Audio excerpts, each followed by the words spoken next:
Olá, pessoal, bom dia a todos vocês. Nós estamos aqui para dar início a mais uma videoaula, começando então o quarto bimestre, né? Nós iremos discutir nesta aula sobre a Roma Antiga.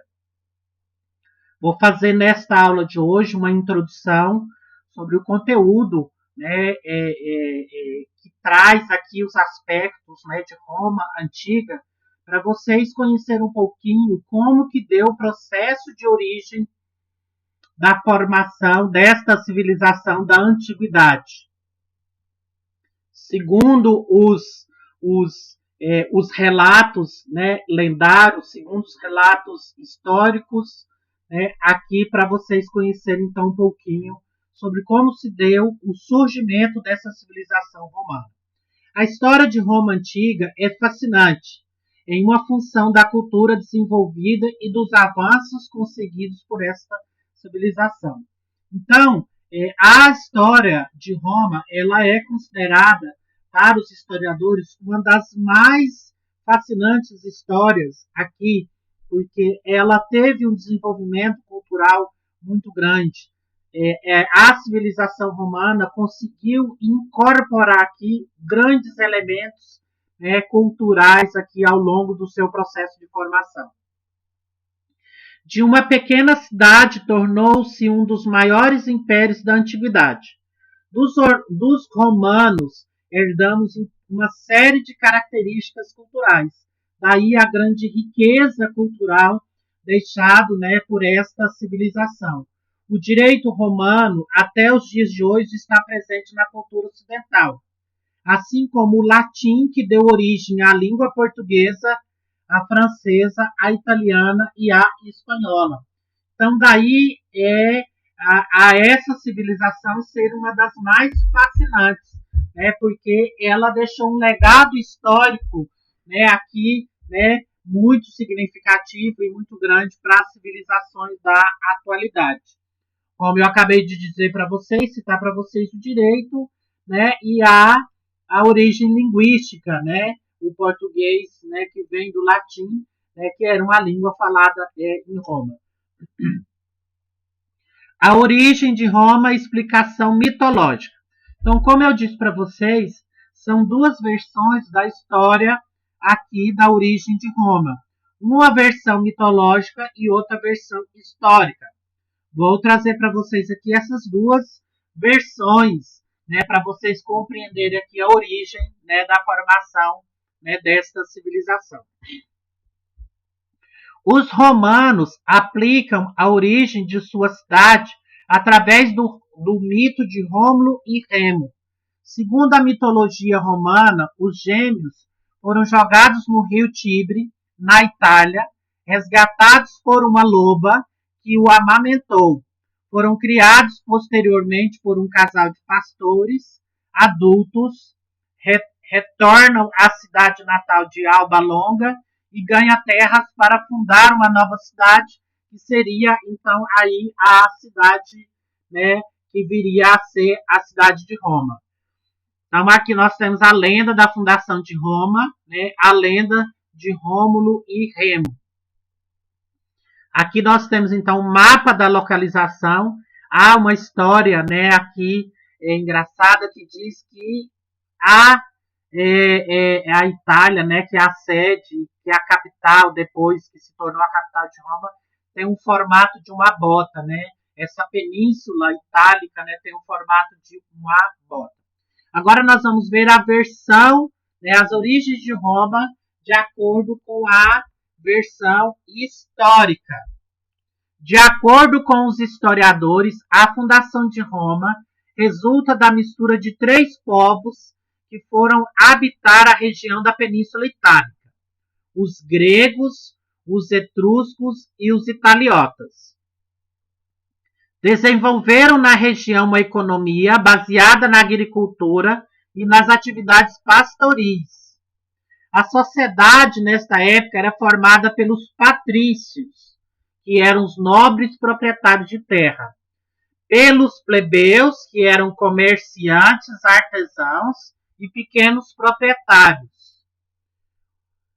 Roma povoada por pastores nômades aproximadamente 1000 anos antes de Cristo. A sociedade romana ela era formada então pelos patrícios, pelos plebeus e pelos escravos. Roma tinha uma geografia favorável à agricultura, né? Daí uma das práticas econômicas desenvolvidas em Roma foi a agricultura. As formas de governo em Roma, ela se deu de 3 formas, né? Roma passou por um processo de evolução histórica, seguindo então 3 princípios de evolução política histórica. Primeiro, a monarquia, que vai de 753 a 509 a.C. Depois a segunda fase de governo, que é a república, que vai de 509 a 27 a.C. E o império, que vai de 27 a.C. a 476 depois de Cristo. A monarquia, que vai então de 753 a.C. a 509. Na monarquia, nós temos então o início de Roma, o sistema político era a monarquia, já que a cidade era governada por um rei de origem patrícia. A religião, neste período, era politeísta. Então, durante esse período do estabelecimento da monarquia, os romanos, eles cultuavam várias divindades, né? Então, por isso que eles eram politeístas, adotando deuses semelhantes aos dos gregos, porém com nomes diferentes. Então, as divindades romanas pareciam muito com as divindades gregas, porém com nomes diferentes.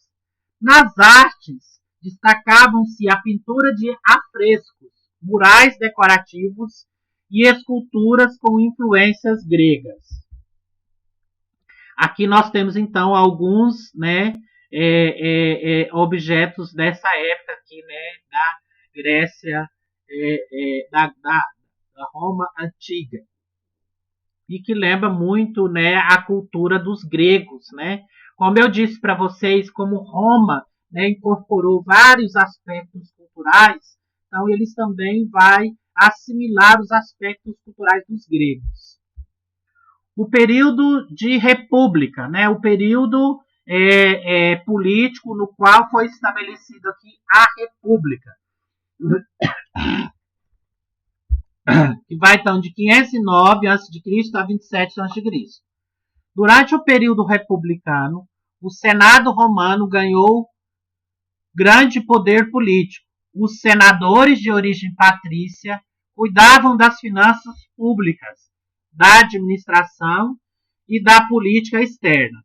As atividades executivas eram exercidas pelos cônsules e pelos tribunos da plebe.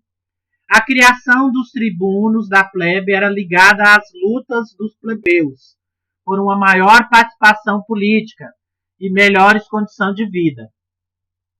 Em 367 a.C. foi aprovada a Lei Licínia, que garantia a participação dos plebeus no consulado. 2 cônsules eram eleitos, um patrício e um plebeu, né, que fazia parte dessa administração, chamada então de consulado.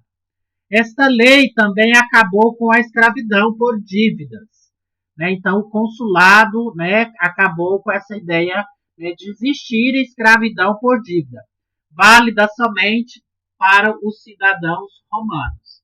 Lembrando que os que tinham direitos de cidadania eram somente os romanos, os filhos de romanos. Filhos de estrangeiros, filhos de romanos e estrangeiros, não tinham direito de cidadania. Aqui nós temos então os patrícios e os plebeus. Aqui nós temos então o Senado, né, no qual contribuiu para o processo de administração, né, do Império de Roma, né, que ainda, né, não havia se tornado um império, né? Roma só vai se tornar império na terceira metade, na terceira era política. Aqui nós temos então algumas imagens de Roma. Agora nós vamos falar do processo de formação e expansão do Império Romano. como que Roma, né, conseguiu se tornar um grande império. Império, gente, a palavra império vem de poder.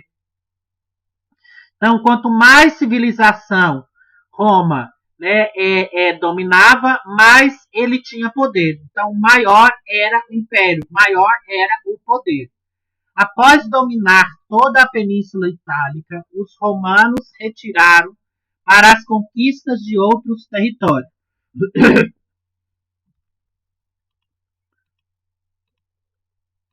Então, após dominar toda a Península Itálica, os romanos partiram para as conquistas de outros territórios. Um dos inclusíveis responsáveis para expandir aqui o território romano foi o Alexandre o Grande. E nós teremos uma aula sobre ele, tá? Vou falar sobre ele mais na frente. Com um exército bem preparado e muitos recursos, venceram os cartaginenses nas guerras púnicas. As guerras púnicas aconteceu aqui durante o século III a.C. Esta vitória foi muito importante, pois garantiu a supremacia romana no mar Mediterrâneo. Os romanos passaram a chamar o Mediterrâneo de Mare Nostrum, ou seja, o mar Mediterrâneo pertencia aos romanos, ou seja, Mediterrâneo de Mare Nostrum. Aqui nós temos então, né, aqui à esquerda, né, nós temos o Alexandre, né, que inclusive, né, ele galgava aí nesses elefantes, né, inclusive o Império Romano conseguiu chegar até ao território indiano. A expansão romana e as conquistas aqui dos romanos. Os romanos conquistaram o poder do exército romano através da força da organização e da disciplina. Houve aí saques, respeito à cultura dos dominados e cobrança de impostos. Então, na medida que os romanos, né, eles iam conquistando novas civilizações, eles saqueavam, porém eles deixavam com que aquela civilização pudesse continuar com seus hábitos culturais. Porém, eles eram obrigados a pagar impostos, né? Aí esses povos dominados eram obrigados a pagar impostos. Aqui nós temos então mais imagens, né, do processo de expansão do Império Romano. O Império, após dominar Cartago, Roma ampliou suas conquistas, dominando a Grécia e o Egito, a Macedônia, a Gália, a Germânia, a Trácia, a Síria e a Palestina. Todas essas civilizações viveram sob o domínio dos romanos, ou seja, viveram, né, sob a imposição do poder romano. Com as conquistas, a vida e a estrutura de Roma passaram por significativas mudanças. O Império Romano passou a ser muito mais comercial do que agrário. Então, durante esse período, né, da expansão do Império Romano, Roma passa a ser, então, mais comercial do que agrária, né? Ela passa a desenvolver mais atividade comercial do que atividade agrária. Os povos conquistados foram escravizados ou passaram a pagar impostos para o Império. As províncias, que eram as regiões controladas por Roma, renderam grandes recursos para Roma. Por isso que Roma se tornou uma das civilizações mais ricas, né, da época, devido à grande quantidade de cobrança de impostos.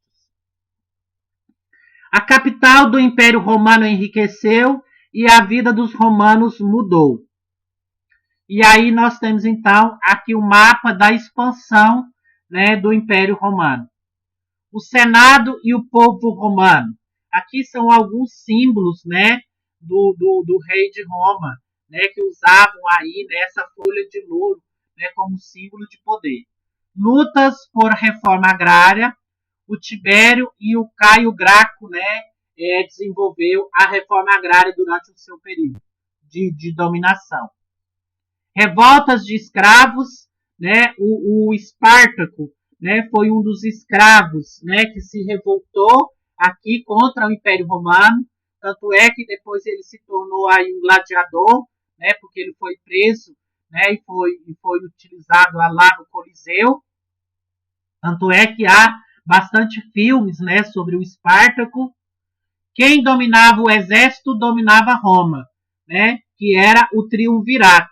Então, aquele que dominava o exército tinha o domínio de Roma, que era chamado de triunvirato, que era aquele que governava o exército e governava e dominava Roma.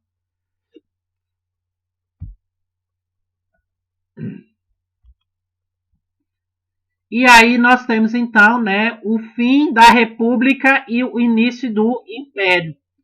Lembrando que o imperador usava essa coroa, né, com folhas de louro, né, simbolizando aqui o governo, né, do Império Romano. Aqui nós temos então as conquistas, né? Inclusive tem até um desenho inspirado aqui, né, que é o Asterix e Obelix contra o Império de Roma, né, que foi inclusive feito, né, baseado nessa ideia do domínio do Império Romano. Roma teve o melhor exército do mundo, né? Daí, né, há um dos motivos de Roma ter conquistado uma das maiores civilizações foi por causa do melhor exército da história aqui do mundo antigo. O maior império da história foi o Império Romano, né? Então, de todos os impérios da antiguidade, o Império Romano foi considerado como um dos maiores. Agora nós vamos falar então um pouquinho do Império Romano. O governante então passou a ser imperador. O imperador ele tinha poder total. Ele recebia o título de Augusto, que significava em romano, né, em latim, significava preferido dos deuses. Tá? Então, imperador, palavra imperador, né, significa em latim preferido dos deuses. Otávio Augusto, né, governou aqui durante um período de grandes conquistas. Os principais imperadores romanos foram Augusto, que governou de 27 a.C. a 14 depois de Cristo, o Tibério, de 14 a 37 depois de Cristo, o Calígula, 37 a 41 depois de Cristo, o Nero, 54 a 68, inclusive o Nero, né, foi um dos que colocou fogo em Roma, porque dizem a história que ele enlouqueceu, né, e colocou fogo em Roma.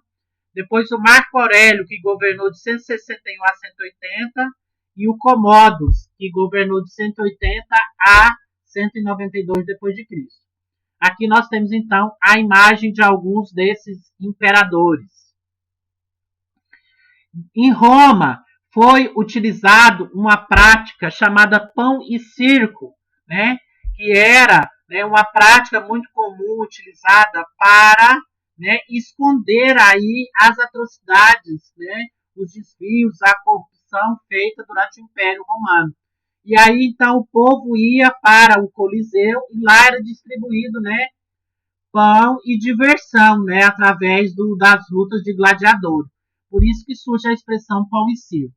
Com o crescimento urbano vieram também os problemas sociais em Roma. A escravidão gerou muito desemprego na zona rural, pois muitos camponeses perderam seus empregos. Estas massas de desempregados migrou-se para as cidades romanas, em busca de empregos e melhores condições de vida. Receoso de que pudesse acontecer alguma revolta de desempregados, o imperador criou a política do pão e circo. Esta consistia em oferecer aos romanos alimentação e diversão. Quase todos os dias ocorria luta de gladiadores nos estádios. O mais famoso foi o Coliseu de Roma, onde eram distribuídos alimentos. Desta forma, a população carente acabava esquecendo os problemas sociais, os problemas da sua vida cotidiana, diminuindo assim a chance de revolta, né? Então, através da distribuição do pão e da diversão, né, a população, né, esquecia um pouco aqui dos problemas da sua vida e se revoltava menos. Aqui nós temos então, né, o pão e circo que era dado, né, a esses camponeses. A luta dos gladiadores, né, o pão e circo, a diversão e comida para evitar os conflitos aqui, né, dentro de Roma. e a Grande Roma, né? Roma construiu como uma das maiores cidades do mundo antigo, né? Inclusive a capital depois passou a ser a Itália. Depois nós temos a história de Pompeia, né? Inclusive até se vocês quiserem assistir, né, o filme, Pompeia foi uma das maiores cidades, né, do Império Romano que foi destruída por um vulcão, né, o Vesúvio, né, que destruiu, entrou em erupção e destruiu a cidade inteira, né, com a erupção vulcânica. Ruínas de Roma e ruínas de Pompeia. Então, até hoje é possível, né, você encontrar, né, as ruínas da cidade de Roma e as ruínas da cidade de Pompeia. A cultura romana, né, influência grega, o vestuário, a alimentação e a cultura. Então, como eu disse para vocês, como Roma, na medida que ela foi conquistando o território, ela foi também assimilando a sua cultura. Então, os romanos conseguiram assimilar, né, a cultura sobre a influência dos gregos, né? Então, os gregos influenciou muito a cultura romana. Tanto na arquitetura, quanto na arte, na literatura, na escultura, os romanos copiaram muitos aspectos da arte, da pintura e da arquitetura grega. Então, muito da cultura grega, né, foi copiada pelos romanos. Na religião, né, também os romanos copiaram aqui, né, das divindades dos gregos. Os gregos tinham Poseidon, os romanos tinham Netuno. Afrodite e os romanos tinham Vênus. Deméter, os romanos Ceres. Hades, os romanos Vulcano. Então, os romanos eram politeístas. Havia os mesmos deuses gregos aqui. E aí eu chego então ao fim dessa primeira explanação. Esta aula de hoje foi uma introdução, né, de uma forma rápida aqui para vocês conhecerem um pouco sobre a história de Roma. Nas próximas aulas eu vou trazer mais, né, discutir mais aprofundado aqui sobre cada um desses aspectos e sobre cada um desses elementos que eu trouxe para vocês aqui. Qualquer dúvida que vocês tiverem, vocês podem, né, me procurar, né, das 7 às 11, né, de segunda a quinta-feira, né, vocês poderão me procurar para sanar as dúvidas de vocês, né, ao assistir aí a videoaula.